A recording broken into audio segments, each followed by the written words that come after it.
Hi folks, welcome to Tuesday's edition of iWrite Radio. I've got Stuart with me. Jimmy was at the front of the queue. He informed us with the mobile studio, so he's probably got a fare.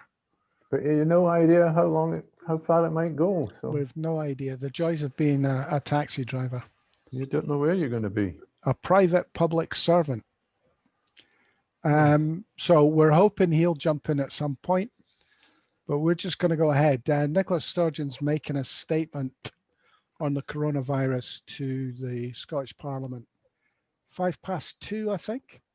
Yes, in a tweet she announced that instead of 20 past, it's 5 past. I think they're all rushing home. You see, once she's finished speaking and they've stopped asking their questions, they'll all be going home for Christmas.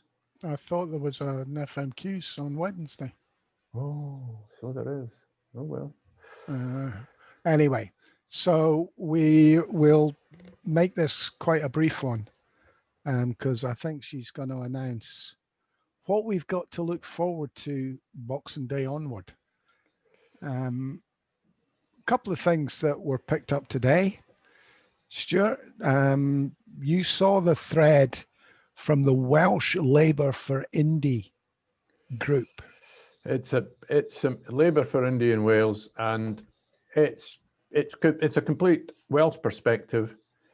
The short analysis of Keir Starmer's speech on devolution in the UK is that it's pitched entirely at an English audience. Well, it actually does them no good in Wales or Scotland at all. I mean, I don't spend a lot of time in England, so I'm not quite sure how accurate that is. Well, I'll give you one quote then. He argues that together we fought slavery, poverty, fascism, and now we're fighting COVID. Well, the Welshman says his very liberal interpretation of history betrays who this speech is pitched to. It's not to the Scottish and Welsh, it's to the British. English / British. Well, yes. As he says here, there are nostalgic throwbacks these are nostalgic throwbacks not based on lived experiences. In other words, everybody's dead that actually lived through any of this. But and they're not arguments for the union. These, they target the same demographic Starmer courted with the People's Vote: modern, more British than English voters based in multi-seat marginal cities. And he needs to win those to win an election. And he's 2 points down today.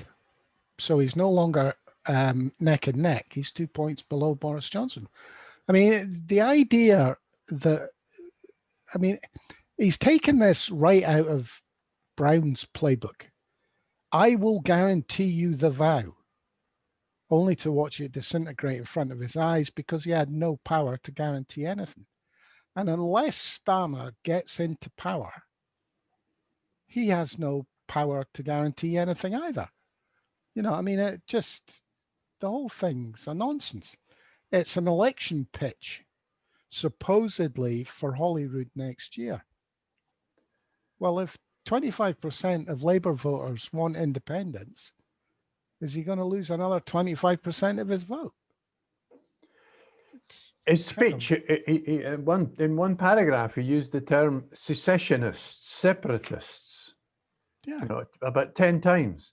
Now, that goes down like a lead balloon in Scotland, not just for people who want their independence, because, he doesn't understand what it means. No, I mean, as I say, this is not a genuine offer to Scotland, and it will not be a genuine offer until it's down in black and white in Labour Party policy.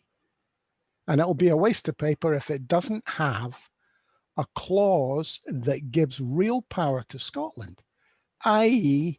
the Scottish Parliament having the right to call an independence referendum if they once again backtrack on whatever they promise.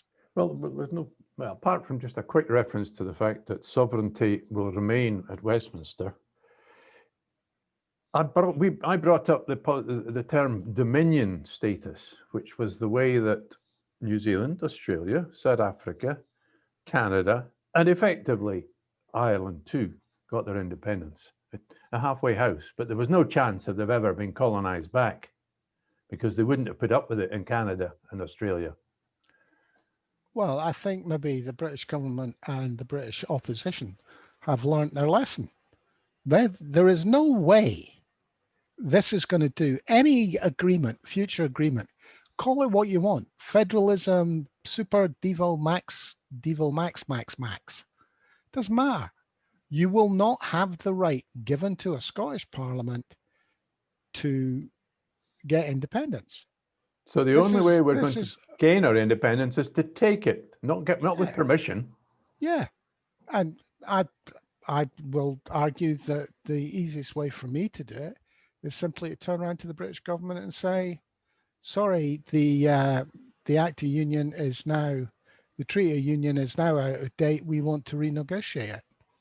And when they say no, we withdraw from it. Well, let's just posit it would presumably start it off with an announcement in Holyrood Chamber. What would happen if Nicola Sturgeon stood up and said, right, we're going to not declare UDI, but we are going to negotiate. We're going to become difficult to work with. We're going to work to rule effectively with the Westminster government. Hugely difficult. Are the Tories and the Labour Party and the Lib Dems all going to walk out? Well, yeah, but doing that, whilst we're tied to the apron strings of Westminster financially, I mean, a month-long argument costs us 1/12 of our budget.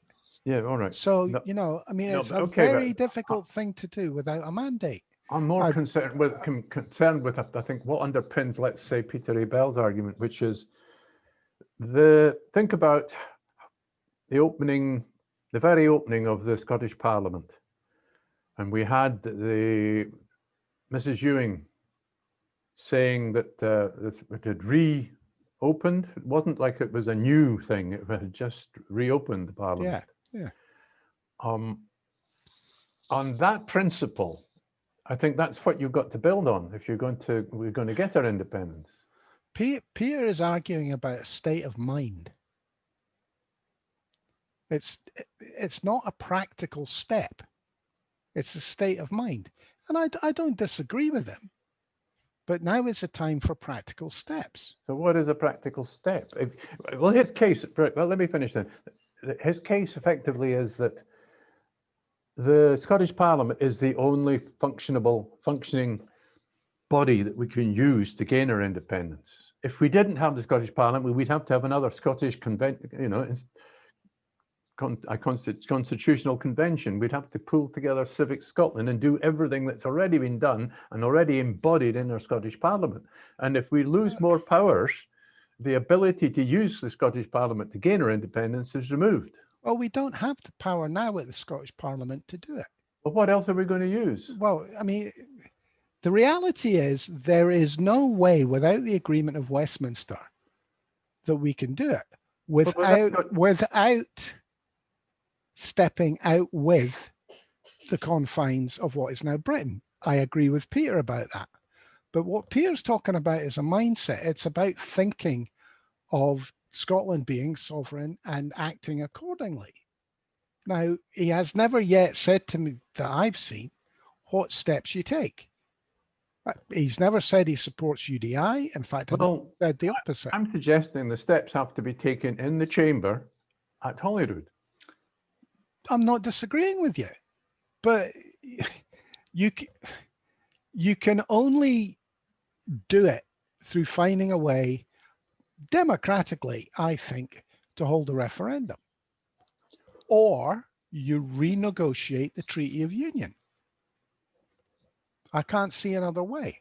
And I think there's more chance of being taken seriously if you turn around to Westminster and say, right, we want to renegotiate the Treaty of Union, just as you did 1,000 times in Europe. We want to renegotiate that. And if you're not prepared to allow us to do that, we're going to ask the Scottish people if they want us to withdraw from the Treaty of Union. I think it's good. It is it's based on the Treaty of Union, because everything else is simply asking permission from matron, can we leave the room? So what you do is you say, right, we as a Scottish government are not happy with a 300 and whatever old treaty. We want to renegotiate it. But we don't have that. But even then, it's sounding awfully close. What you're saying No. is sounding, asking permission from London to, Well, to, there to are negotiate. Well, the logic of it is there are two sides to that treaty. So you offer them the chance to renegotiate it. If they say no, you withdraw from the treaty. Now, Who withdraws? They have to. Scotland, the Scottish government withdraws Scotland from the treaty. Now, I would suggest that you would have to have a referendum to ask the Scottish people if they want to withdraw from the treaty. But that's what you do. So you have to have a motion. You need a bill in the Scottish Parliament. Yeah. To have a referendum. Now that they can now strike down a bill in the Scottish Parliament. Well, with the Internal Market Bill. Effectively, what you do is a mirror of what Thatcher, Cameron, every Tory MP there's ever been has renegotiated with the EU, and that's the path you take. And I would suggest, as I always do, that the first clause for any renegotiated treaty is, and the Scottish Parliament can call an independence referendum at a time of its choosing. Well, yes. Without permission from anybody. And the claim of right, of course, which I referenced with the clips from Canon Kenyon Right. The credibility of going down that route is backed by that historical progress that was made to get the establishment of the Scottish Parliament that we've got. And to get back to what we started with, Keir Starmer has to give an undertaking in any agreement about federalism or whatever, that Scotland, like Northern Ireland, has the right to hold a referendum on independence, or in Northern Ireland's case, reunification. Well, it's effectively... And if that's not written into it, it's not worth the paper it's written on, because it can be reneged on at will. Well, the thing about the Northern Ireland situation is it's a fairly recent international treaty, which is why they can't get out of it. Whereas anything written into legislation in Westminster to any devolution legislation in Westminster could be revoked. It's not an international treaty. Exactly, but the Treaty of Union is. Well, this is where we always come back to the Treaty of Union. Has to be. Yeah. I mean, dissolve the union. What does that mean? But it's 3 words, and the Tories are very successfully using 3 words as slogans. I mean, we are all looking for practical ways to get round the Section 30. Now, the Section 30 will be thrown at us as the only legal way. Well, I'm sorry, it isn't. If you agree that Scotland is a sovereign nation, we can break an international treaty if we want. I think Peter A. Bell's completely right today when he says the moment that they offer a Section 30 order to us, it means they have a plan to defeat us in a referendum by fair means or foul. And I don't disagree with him. I don't think we can become independent without a referendum.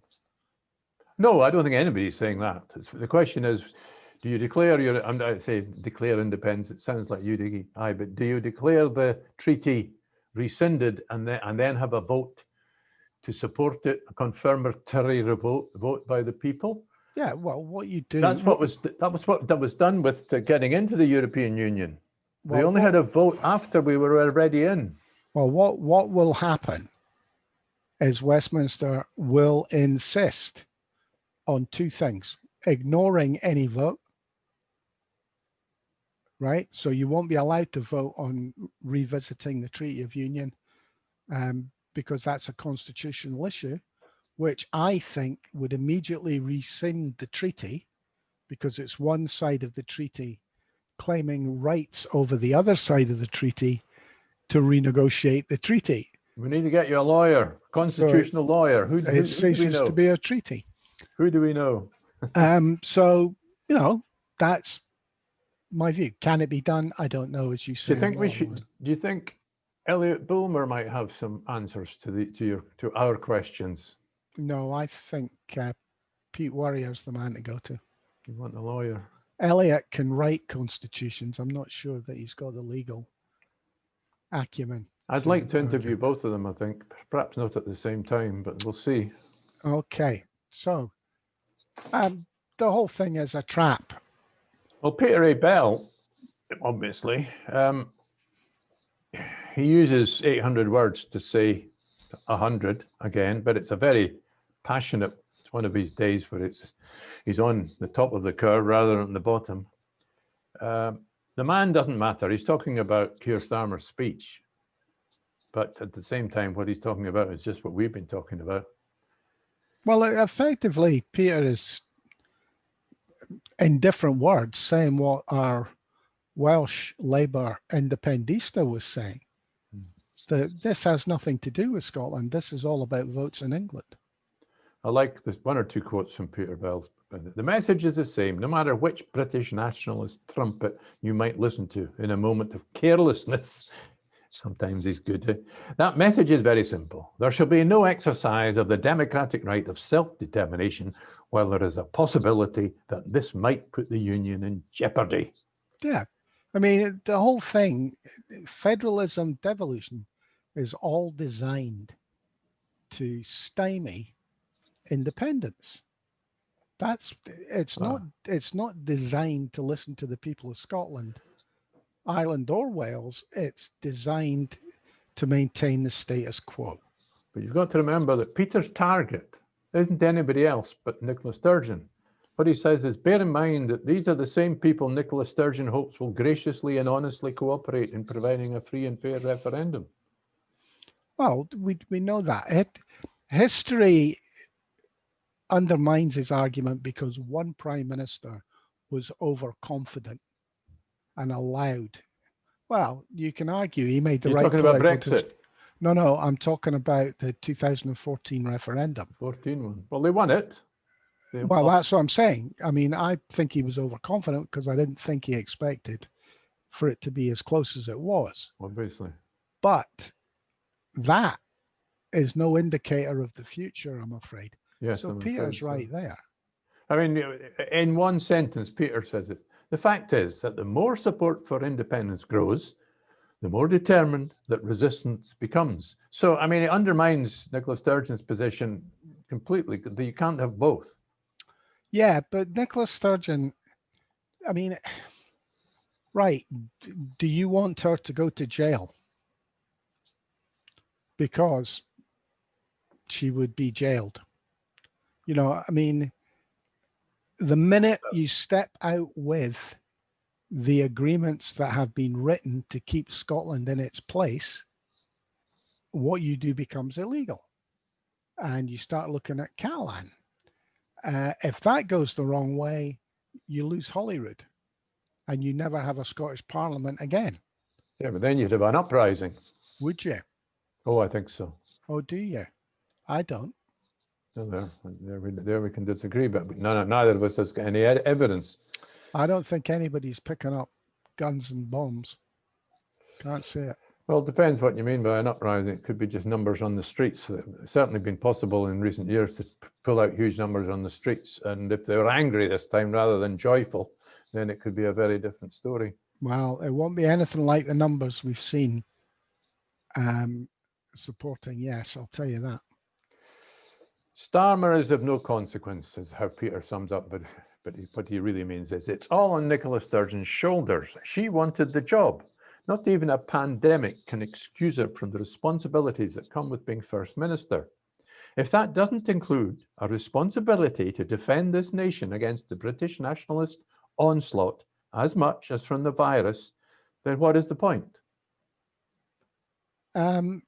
Well, I mean, what Peter's really saying there, she isn't doing what I want her to do, so she should get off the pot.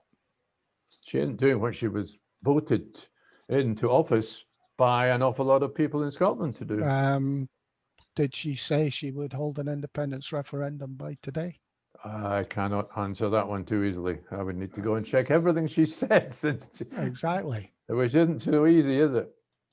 No. And I think you find she's a good enough politician not to be hoisted by that particular petard. So in the case of Keir Starmer's speech, did he, I mean, someone has suggested that, I think it was Stuart Campbell, that he was just, the only person he spoke to was actually Ian Murray and not Gordon Brown. Or is it both of them? It doesn't matter who he speaks to, who's perceived by him to be in touch with Scotland, because they're not. Certainly Ian made no Murray. effort. I mean, just the headline: Keir Starmer just wiped Scottish Labour off the map. And can Well, you disagree with that was what was that piece? Ooh, is that Steve Topple? I don't know. Yeah, Steve Topple. Don't know. Forget where I've What found was that he one. writing in? Oh, you've got me now. Yeah, that, and I think that, I mean, essentially all three articles in different ways have said the same thing. This has got nothing to do with Scotland. This is about English voters. The trouble with Scotland is it's full of Scots. Well, that was from Braveheart, wasn't it? Edward Longshanks, but he's not the only person to say so. More, you know. No, I mean, Jacob Rees-Mogg is quite clearly may not have said that, but he might as well have said it. yeah, because we are, to a certain strata of politician in England who represent English constituencies, a thorn in their side. They need us to acquiesce to their way of thinking. I mean, we are the only place now, well, no, that's not true. Northern Ireland is as well, that does not have a Labour-Tory fight at general elections. There are now two countries in the UK where the two main English parties are irrelevant. Northern Ireland and Scotland. I can't speak for Wales, other than the fact that... Well, Labour's in charge in Wales. That they still have quite a few Tories, and they've even got, well, depending on the label they're using, right-wing people. They've got Neil, what was him? The guy who went to jail, the MP that went to jail. Doesn't matter. But they're either Faragists, well, one colour or another. And they're sitting in the Welsh Synod, which is also known as the Welsh Parliament. That was Jimmy trying to get in. Maybe he got another fare. Okay, let's move on from Starmer. I just get annoyed with this. Yeah, quite right too. Posh prevarication. I read a very interesting piece, which unfortunately I didn't manage to get you to see, by a guy called Peter Jukes in Hardeep's Matharu. And it's in the Byline Times. I've taken to some quite radical stuff in the Byline Times. And the headline is "The Mutant Etonian Variant of English Exceptionalism." And they managed to pull together, they're actually blaming Boris Johnson and his government for the mutation, the variation. Where does he say that? Just a moment, I'll find it for you. The more the coronavirus was allowed to run riot through Britain's densely populated and highly mobile regions, the more likely an adaptive mutation was to occur. No surprise that this variant... You can't blame the government Wait a minute. for a mutation. There is no sign that this variant is more deadly. The rate of mutation has taken scientists by surprise. Of the 23 variations, 17 were acquired all at once. This variant could have arisen in a chronically infected patient undergoing antibody therapy, but there are also reports that the prison system in Kent was a catalyst for the rise of infections. Well, I'm sorry.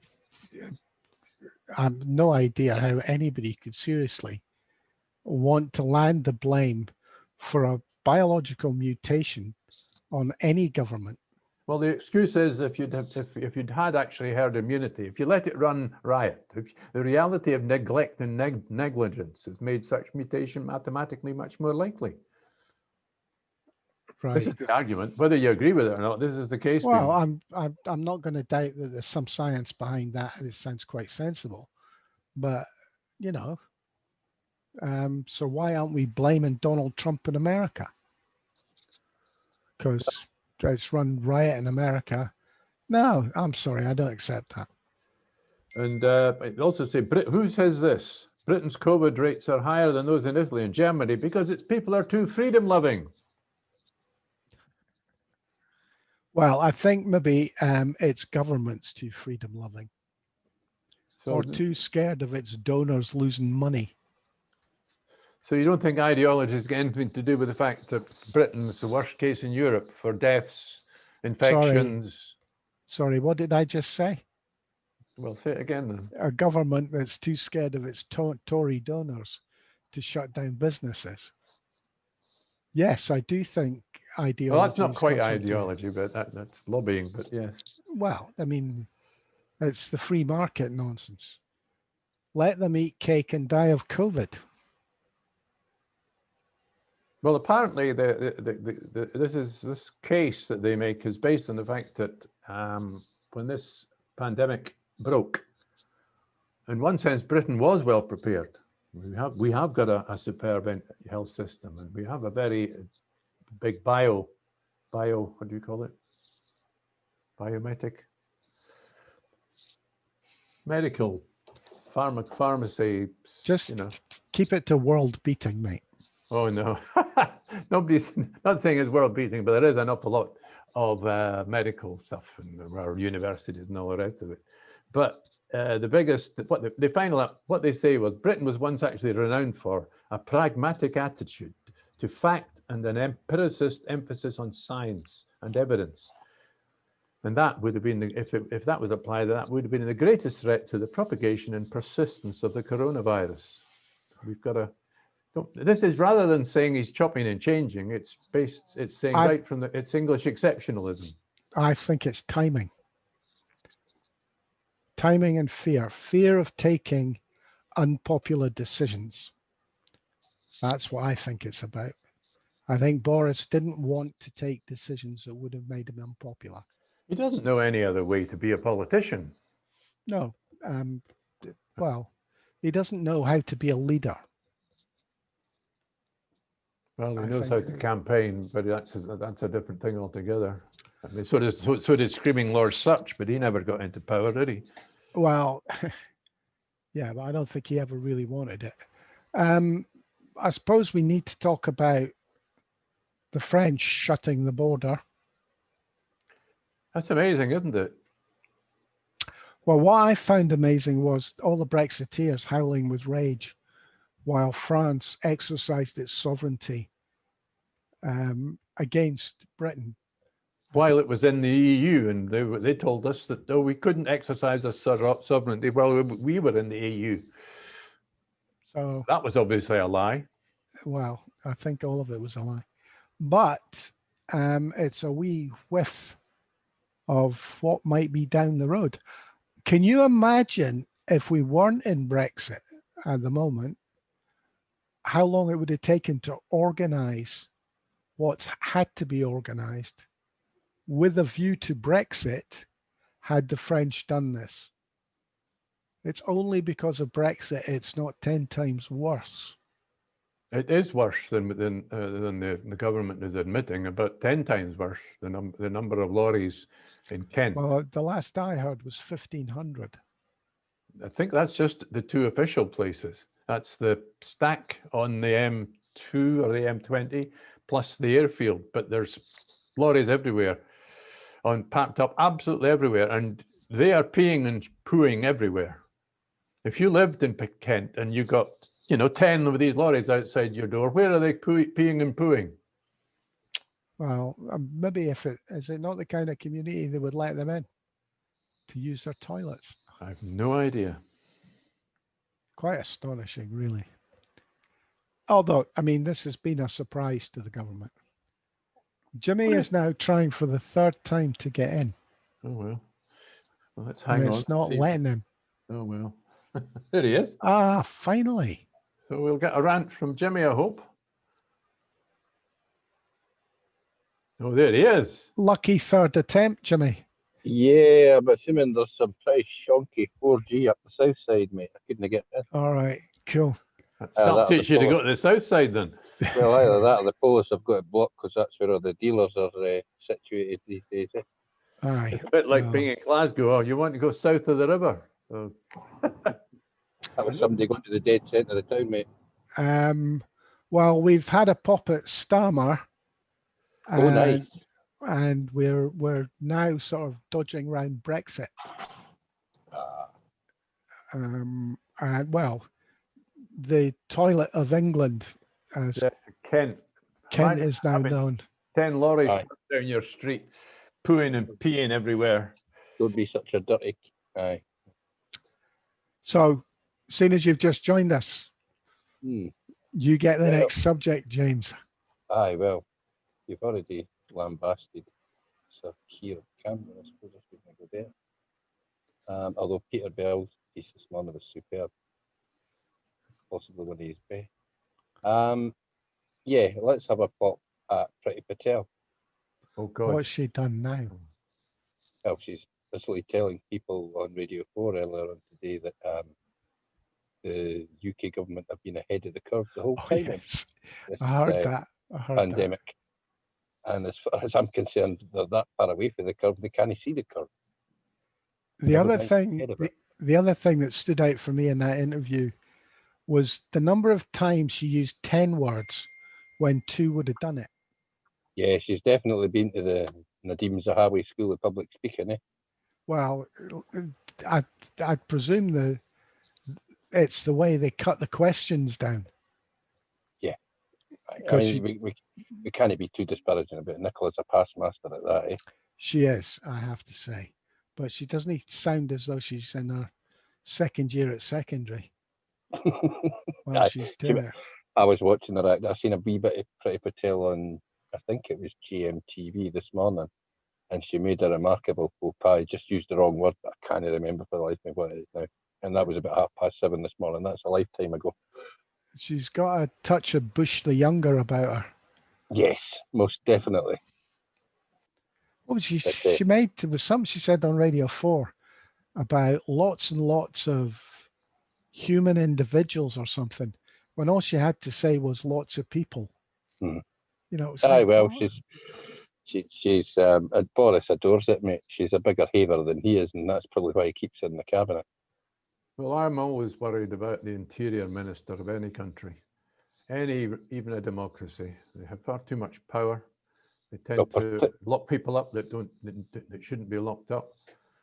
Particularly when they're away having secret meetings with the leader of Zionist nations and not really having to take much fall for that. You know what I mean? I know that Theresa May got rid of her, but she was brought straight back in again. Presumably she's the member for Tel Aviv now. Well, what actually was her job then? Can you remember? Because it was nothing to do with. She was at international development or something like that point, but she wasn't cabinet level at that point either. She was sub-cabinet level. Oh well. Talking of cabinets, I noticed we've had another appointment in Scotland, and yet again, nowhere close to bringing us back towards a gender-balanced cabinet. Ben McPherson. No. Ben McPherson got promoted to sub-cabinet level, mate. It's he got the job that Mary Goodgen got promoted from. Angela Constance. No, Mary Goodgen yesterday got promoted. She got Patrick Thompson's job. As I say, another woman, Nicola, who desperately wanted a gender balance cabinet for years and now seems to feel that gender balance within cabinet is absolutely unimportant. Why? Because she's got more women? Well, I think she's a bit of a misandrist, mate, if I'm honest. Her man's a bit of a woman, I know, come what I mean, we've all seen him. So, well, come on. Anything else, Stuart? Not for me today, because we've got to go, haven't we? Quite soon. Yeah, we do. Well, a quick 2 minutes on what we're going to do. Well, I was going to say, let's leave the awards till tomorrow. And We've got some suggestions from our viewers and listeners. well, we'll make a list. We better cover them tomorrow. I was going to say what we're going to do over the Christmas period. I'm thinking off Thursday, Friday, Saturday, which takes us through Boxing Day, which we'd be off anyway. Back on Sunday. Be lucky if there's much to talk about on Sunday, but we can pencil it in. Well, it's not every Sunday from now on a Brexit deadline.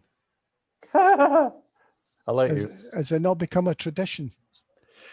Let our viewers and listeners know that we shall do it. I shall be making 1 or 2 specials, but they won't be necessarily topical. I've got one already in the can about the drug deaths. Yeah. I've still got to edit that one down, and it won't be today or tomorrow, but I'll be looking for some more from the legacy side of it. We've got an awful lot of stuff in the archives. Aye, a lot. And what about you, Jimmy? You okay with that timing? Yeah, I don't envision doing a lot of work after Thursday, if I'm honest. So I shall be free. Well, I might be doing a bit of partying if I can convince myself. Partying? Yes.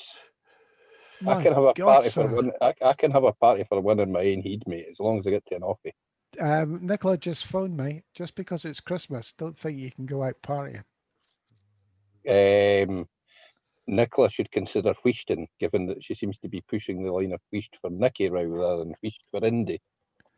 Okay, cool. I think we'll call it a day at that then. We've got Nicola's statement. Is there something else later on? But today? Almost certainly there'll be something else. We've got more tomorrow. Wait, and you reminded me, we've got an FMQs tomorrow. Have we? Apparently. Has America banned travel from the UK yet? And if not, why not? Everybody else has. Probably because we're Donald's escape route, so he doesn't want to ban it that way in case he's got to bug out this way. Ah, right. Okay. Well, we look forward to hearing from the White House. Okay. And Downing Street, mate. We may find out about this secret phone call that they've been desperate to deny happened, that the EU have already confirmed happened, where Boris phoned and begged Ursula to give him a deal. Well, I thought I saw a tweet earlier on that Barney was to make a statement today. Has he already made it? And I missed it. I caught something about a statement, and it was about Brexit. So yeah, who knows? Apparently he's been on the phone to Ursula about the new language was in from Downing Street. They don't recognise what's been said. So we've gone begging, but we don't want you to know that. Yeah, absolutely. We are flying every kite we can, and we're certainly not going to admit that we're going to sell the fishermen down the river yet, just in case we didn't sell the fishermen down the river. They will sell the fishermen down the river. That's the only thing that can win. That's the other tradition, isn't it? Mm-hmm. Well, okay, let's call it a day at that. Thanks for listening and watching, folks. Cheerio. Thanks, Stuart. Thanks, Jimmy. I'm Cheers. Norrie, and we'll catch you all tomorrow. Cheers for now.